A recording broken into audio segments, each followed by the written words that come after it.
Hey everybody, hope you're doing well today. Episode 57 of the Weekly Word is going to be precedent. And when I told Lori it was going to be precedent, she asked me to say it over and over. She said, "What are you saying? President?" I'm like, "No, precedent. Like a pattern or an example or a standard or a set ways of doing things." It's commonly used a lot in law.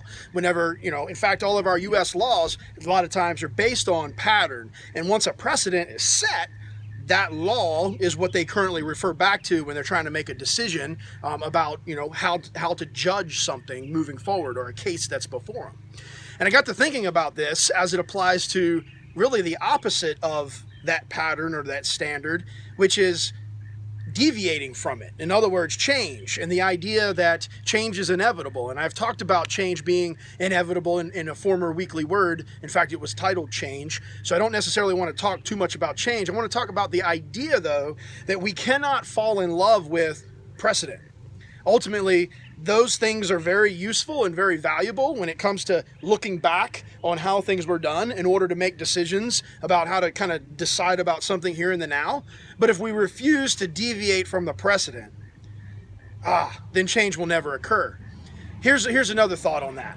If we have a standard that's in place and we refuse to acknowledge, respect, or abide by that standard, then we're kind of going completely against an existing way of thought or mindset.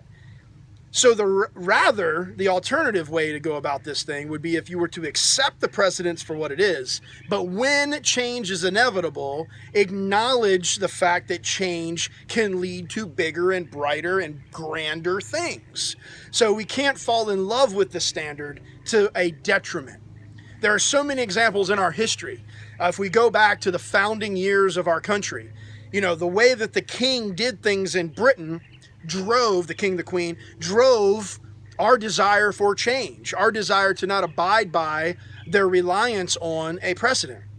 And as we established our own U.S. Constitution and independence, we even had to amend our Constitution on numerous occasions. If we were so bullheaded and set in our ways to where we would not acknowledge that precedent, then we would have never had amendments, and we have never had the beautiful things that those amendments have given to our country and to so many people by way of their rights and their abilities to do things really as humans, which is quite fabulous. We were watching the Ellen show just yesterday, and it was 20 years ago this week where she came out of the closet and said that she was gay on a on a sitcom that was 20 years ago. And she was just absolutely ridiculed by so many people, and Oprah Winfrey was ridiculed by so many people because the precedent says what it says. Now, I'm not getting into a debate about whether or not, religion is this and rights are that and these are that. I'm just simply pointing out this fact right now. If we fall in love with precedent, it can be a detriment. It can eliminate the opportunity to celebrate everyone for what they are. It can impact in a negative way inclusion. So as we go forward, we should take time to respect precedent, acknowledge precedent, but also ensure that we are open to the inevitable change that can bring us to bigger and better and grander places. Have a good week.